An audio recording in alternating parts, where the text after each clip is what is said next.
Hey folks, my name is Tony Mo. I'm a newish GM. I've been running games for about a year now in total. I've got about a year's worth of weekly sessions under my belt, is the way I like to say it, over the course of the last 3+ years across a small handful of systems. And I am currently running a Cyberpunk Red campaign that I occasionally like to make diaries for. So we're going to be doing one of those today. This is, I think, our third entry since the crew started on this new sort of narrative arc, if you will. We've got two new characters in the campaign compared to the four that started, and oh man, this is one of those sessions I've been really looking forward to talking about because things did not go as planned for me, the GM. I wanted to wring my own neck at one point, and it really all came down to dice rolls.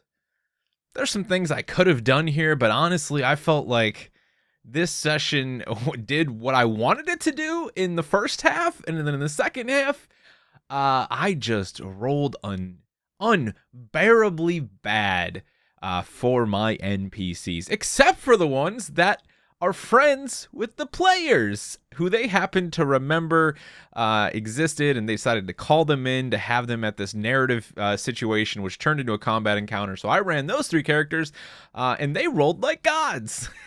So my NPCs that were supposed to provide the threat for the players in this instance, they didn't really show up to the party when it came to the dice rolls. I was rolling 1s or 10s, and honestly, this has been a thing for me the last several sessions now. The RNG gods do not like me, apparently. Or sometimes they like me a little too much. It's just these back and forth. So let's kind of lay out the setup here. For those of you who've been following along, at this point, the crew has just recently wrapped up, sort of a larger narrative encounter, and, that had some combat involved in it. They went and interrogated a executive for Petrochem to kind of progress their story further. And this was kind of supposed to start off as like some of them just doing what they wanted to do. And the fixer in the group, who is, gained quite a few levels over the last 4 months now, wanted to kick up his own night market for the very first time. And so that's what the plan was, right? And so I used that opportunity to have something concrete to build a combat encounter off of. I'm also very much at the point where I want the players to really feel like the weight of Night City's corporations and higher powers are bearing down on them constantly. Max Tech is actually, and the NCPD is essentially being run from the shadows by Arasaka. Arasaka has tons of control in NC right now. They are doing extremely nefarious things. They are working side by side with Petrochem as sort of a resource supplier, and Zarafa to kick up this brand new paramilitary corporation in the shadows called Black Tusk. And so the players got a small take of Black Tusk in a previous combat encounter where they met like their first ever mech, a mech that I designed. Basically an overly large, maybe Titanfall-esque sized mech. This time, though, I wanted the full force of Black Tusk to bear down on them, to show themselves in Night City as an operating force, to no longer, be hidden to the shadows and working behind the forces they've gained control of at Max Tech and the NCPD. So I was like, I'm going to have Black Tusk show up at the fucking night market. Like, I'll let them do some of the things they want to do, and we'll have some fun little narrative, role play moments, and then Black Tusk is going to show up and just go to town. And honestly, I feel like I was too nice with their entry. I think I should have had Black Tusk really show up and just be excessively violent against like the crowd even potentially. And I just didn't do that because honestly, I guess I'm just not that great when it comes to like designing like ultra brutal NPCs and encounters. Like, I mean, I've done them, but I just like things to be a little bit more campy. And so I think this was a situation where, I don't know, I just felt like perhaps I could have made them come across as more terrifying than I did, at least in that initial setup. There were some things I did here that is very much in the homebrew portion of my campaign where things get pretty wild with Black Tusk and some of the modifications they've made to their shoulders, genetic engineering, you could even say, via cyberware. So that's where I was kind of hoping the brunt of this would be. And I think the players really did appreciate that it was just the overall pace and roll of combat really got brought down by some unbelievably bad rolls, honestly, on all sides. It wasn't just me, it was the players. And what tends to happen in Cyberpunk, the moment you start getting some high SP armor units on the field, is that if players are rolling poorly, if you're rolling poorly, combat starts to drag. It's one of my least favorite things about the system thus far. And having dove deeper into 2020, it does push me maybe a little bit closer each and every day to finding ways to supplement 2020's combat mechanics into Red a little bit more, because I do think I would appreciate more of that lethality that comes from the way auto fire and burst fire were handled in 2020, whereas here in Red, auto fire is very expensive to invest into. You get negative, like a massive negative roll for your hit, no matter where you're standing with auto fire. Obviously for the sake of streamlining Red over 2020, this was done. And it just means there's situations where I feel like higher armor is just way too difficult to chew through sometimes. And if the bad rolls come about, it gets even more frustrating. Even with AP, even when your team has armor piercing ammunition, if they're not hitting, because the armor pool for this person is freaking 16 because they've got 16 or 18 SP armor or something like that, it just kind of sucks. And I didn't have a lot of units like that. I brought in standard units that had medium and heavy armor jack, so they're sitting at 12 and 14, I believe, respectively. But that's still like all it takes is for your players to roll some bad rolls, or to be forced into a situation where they have to use something like a pistol that has like 3d6 and just really struggles to roll that high. And so that's kind of what happened. I think this was a really good encounter for me to realize where I like armor in this game and where I don't like it. One of my favorite encounters that I designed for the crew, which was actually, I think, the very first one we ever made a video on, when the new arc was starting and a new player character was being entered into the fray, was the Canyon battle with the Corpo Hit Squad. Those guys were all in just light armor jack, but they had really good shoulder armor stats, and they just, they were lethal. They had lethal weaponry, they had AP as well, so they were able to really tear through the player armor, but the players could really shred them down really quickly. And so I'm learning here as a GM with Red that I really appreciate a playing field in combat where the players are just as lethal as the bad guys are, and nobody is a bullet sponge. Because the bullet sponge stuff is like, if I've got a single unit on the field that has some interesting mechanics behind it, like the mech encounter that I did, and like I was trying to do here with this individual who had metal gear armor on, which is like a 18 SP, I believe. Great. But the problem is, there were so many bad rolls leading up to the fight with the Metal Gear user, who also had a Sigma frame on to really bump up their body stat. It was already like round 11, round 10. And then I was hoping, okay, well, at least when they fight the Metal Gear guy, this dude has an LMG that is homebrewed from, based on a lot of the LMG stuff people are already doing based off of 2020. So he's going to roll 3d6 on auto fire instead of 2d6. Like, this dude can do some damage. He downs. He doesn't end up killing. He downs one NPC who was a part of the crew that the players invited to the market, to the night market. And that's it. After that, literal ones, fours, doesn't hit a fucking thing. And the players are like poking him, they're struggling to hit him. This dude did have like an exposed battery cell on his back that I let the players shoot at. So if that had an SPDP of 30, had they destroyed it, they would have been able to basically force this guy out of the Sigma frame, and he would lose that body stat. He's still the Metal Gear, but he wouldn't have those additional capabilities, specifically for any melee attacks he would have tried to do. And then, like, all of a sudden, one of the players just rolls like a god. He's got 26 HP left at this point. His armor's been pretty heavily ablated.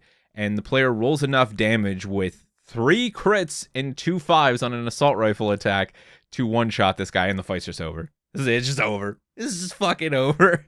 Like, in the blink of an eye, like, it was the most anticlimactic thing ever. I think I don't even know that my players really felt it was. They just felt bad for me because I'm rolling openly in Foundry.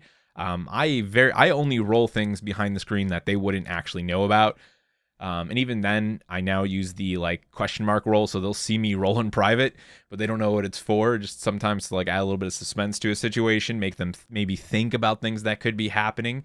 So they see it and they just see me rolling like absolute shit, and they're just like, man, this is really unfortunate. Like actually, feeling bad for me. It was funny because my buddy Mike, who plays the business, the fixer who set up the night market in my campaign, is the one who runs our Pathfinder campaign now. And something similar happened when we returned for the second half of combat against a lurker in light. We like killed it in 3 rounds. It was back-to-back criticals from our fighter and from our magus, and it was just over. The fight was just over in the blink of an eye.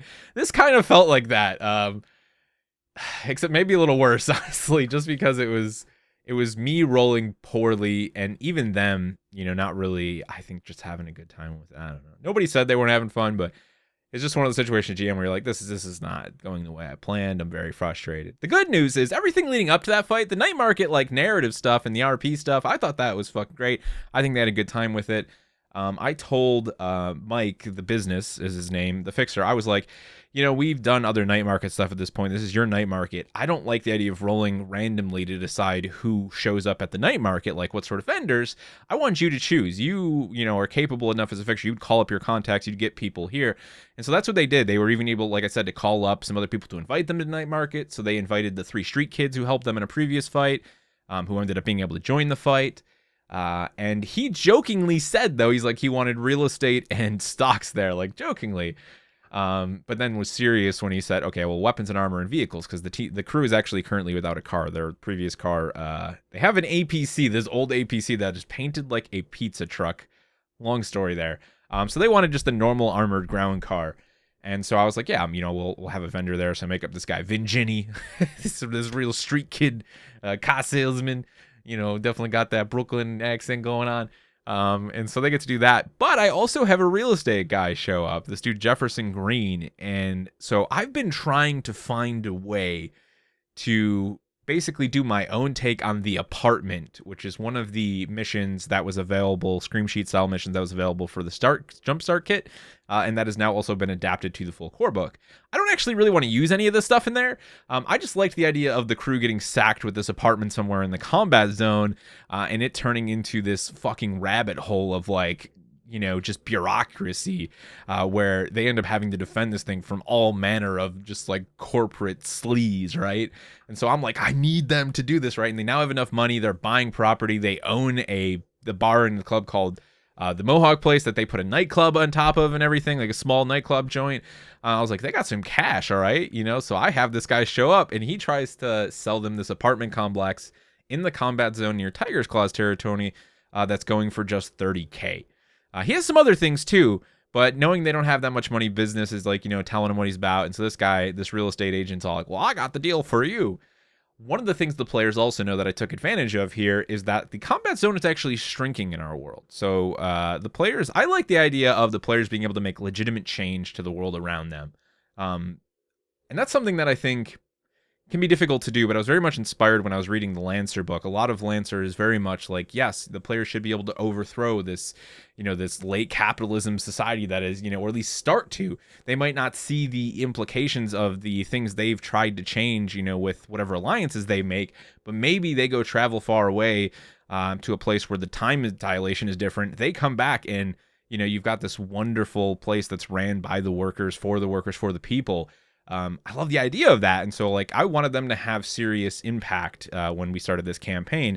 And so they've done a lot in the combat zone to clean it up and to support the people who live there, who are trying to survive there, to the point where people are able to live much more sustainable lives, especially in relationship with the nomads who are doing their guerrilla farming stuff and who are actually feeding a lot of that real produce and organic material back into these parts of the combat zone because of the relationships they've developed. So the combat zone is actually being moved and shrinking. And so the business knows the guy, an in-lore, like pre-established Talsorian character who is like responsible for this stuff. And so I had already brought this up in the past that the combat zone was shrinking. So I was like, I'm going to take advantage of that. Jefferson Green's going to sell him this apartment that seems like way too good of a deal. But he's going to come clean with the fact that he bought this a long time ago. And it costs a ton of money to defend it and to keep it cleaned up, and he just needs to get rid of it. But the good news is, and the reason he's like, it's a deal, is the combat zone is right on the edge of the combat zone. There's a very good chance in the next few months that the combat zone is going to be pulled from that. This property will instantly gain value, and you could flip it, sell it, yada, yada, yada, right? I don't actually know what the players are really going to do with it, because I don't think they like the idea of being landlords, but nonetheless, they're going to get a call next session from the poor janitor who's been abandoned in this apartment complex by the previous owner, Jefferson Green, who's like, boss, I need you to really good use down here, man. It ain't looking good, and he's going to ask them to come down and help clean this place up. And it's just going to be the stupid money pit style place that maybe they'll be able to turn around and like give to the community or something, whatever they decide to do with it. It's gonna be fun. I'm really excited about that in particular. They did actually get to buy a good car too, which was great. It didn't get destroyed when the night market was attacked by Black Tusk, so that was also good. And I also homebrewed some stuff for them, because that was kind of the idea with this night market. I was like, I wanted to give them some really cool toys to play with. And so the business, this is a pretty big, long-going thing with him. This actually happens well before we started these journals, unfortunately. But the business has a nanite. He has a symbiotic relationship with a nanite infection of sorts that they gained at a very early instance when they were fucking around in one of the abandoned Arasaka towers in the hot zone. And I decided, this is something I actually did in a D&D campaign a long time ago, where I had a player get like infected by this thing that like grew and actually was cooperative with them, right? Without them really being able to know the full weight or the consequences that this thing potentially held, but they also not really having a choice. And so that's what he got. He has this thing on him.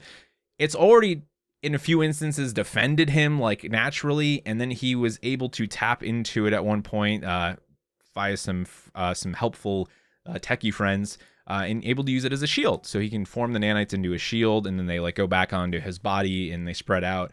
And this time I was like, I want this to be like an evolution for him to have like 2 stages of this nanite symbiosis, right, that he can use. And so this one, I went full on like control.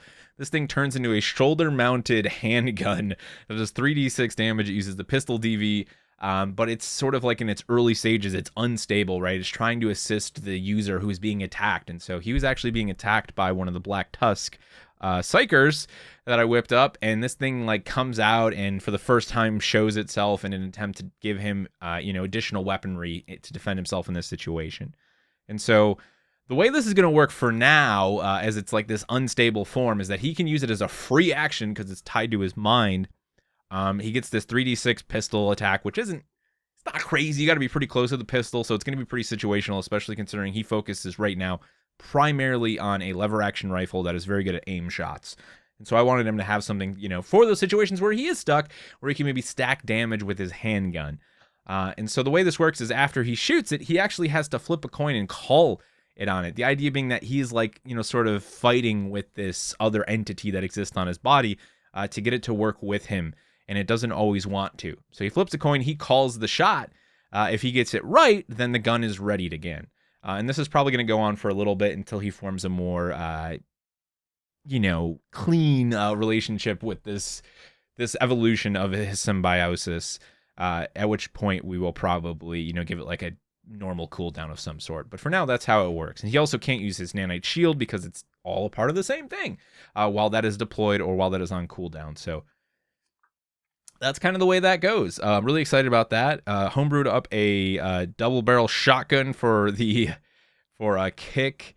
He really likes shotguns. This is the tech in the group, and I just wanted to give him something where he could be like just really aggressive. They're already kind of like at the peak of OP, you could say, especially with damage numbers for weapons kind of capping out, right? Certain weapons just 3d6, that's it.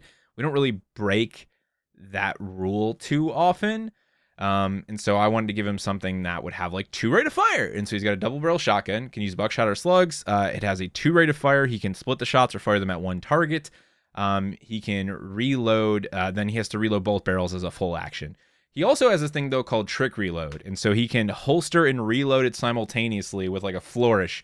He then obviously has to use an action to unholster it or drop the other weapon he's using, but he can do that as a way to like store the weapon and have it ready to go and be able to pull out another gun and start shooting. And then he can take that action to bring the shotgun out, but he doesn't have to burn another action to reload it. I kind of like that. It didn't prove to be too busted in any way during this first combat. And the thing I like the most about the 2 rate of fire is if he's just using slugs, great. He's got like 2 slugs he can fire at 2 different targets, try and do some damage. However, if he fires both of the barrels and uses that 2 rate of fire with buckshot, he's now doubling the damage on a buckshot attack. So normally, buckshot is just a 3d6 in a 3x3 grid, and anybody hit by it who doesn't like dodge out of the way takes the 3d6 damage you roll. So now he can fire both those barrels in that 3x3 grid, but he's going to get 66 of damage. That's pretty nasty for doing damage to multiple targets in the right situation. So I think he liked that. I'm excited to see what he does with that in the future and whether or not I gave him something super fucking busted I'm going to regret. Again, I think the important thing that I've come to learn with Cyberpunk's, combat system is like, as long as the enemies are extremely lethal, your players can really be as lethal as you want them to be. There's still a very good chance that the bad guys are going to get a lot of damage in, and you just add a couple more bad guys. I think as long as you're keeping their armors down, it doesn't become this slog, and you're not going to have a lot of bullet sponges on the field, and the players are going to have fun just basically, like 2-turn executing dudes with, 11 or 12 SP armor. So that's kind of the sweet spot I've found. So it's not been all bad. I know the beginning of this, I was like, it was the end of the world. It was terrible. It wasn't really that bad. It's just not as good as I hoped it would have been for the combat segment, but there's always the next session, so we will live and learn. There's some other wild stuff that happened during this. I really wanted to introduce, the idea of almost like 40k style psychers. And so that was one of the big things about Black Tusk, is that not only have they been doing a lot of mechanical experimentation in equipping soldiers with like exosuits and, high-tech stuff like that, they're also doing a lot of like very weird, probably not, morally correct experimentation on soldiers, their soldiers, forcing a lot of them into like psychologically manipulated, basically service for them. Psychers are kind of the people who do that sort of thing, and so they have the ability to, we'll say, wirelessly interact with another cyber user and try to manipulate them mentally even. And so they had to go up against these psychers who basically forced them to make a torture resist check, and then if they didn't, I'd roll a 1d4, and like one of 4 things would happen. These psychers would go into their mind, and the explanation for it I had was like, you actually feel this thing sort of enter, like something foreign, almost like a virus, feels like it enters into your cyber, and then you feel it in your mind, and this would try to turn their own thoughts against them. So one of the users' links is like a huge cyberhead. Basically, the entire existence of this character is, I need to get therapy because I need to get more cyber and not go cyber psychosis. And so I was like, okay, well, I want to give Link something really creepy. Something that really feels like, okay, this is beyond the boundaries of what Cyberpunk has already established for its own lore. And we're going into the new realm here. And so during one of these interactions with this psyker, Lynx is able to sort of push back against it, and in a way, in their own way, is able to do a similar thing now. So they can also use kind of the psyker ability once per day, once per combat. It's really more of a combat focused thing to attempt to, from a distance up to 30 feet, to invade another cyber user's mind through their cyber, almost telepathically, we'll say for now, and attempt to manipulate them using interrogate or persuasion or like cool, like an intimidate type thing.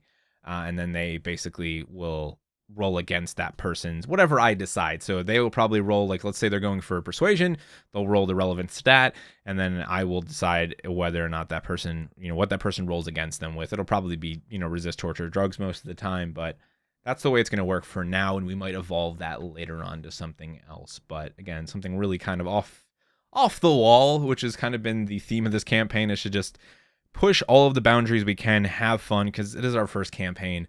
And then use those lessons for another campaign in the future to build out something that feels more, more established from the start. But everybody's having fun with it regardless, except for me when those like 4 rolls in a row happened.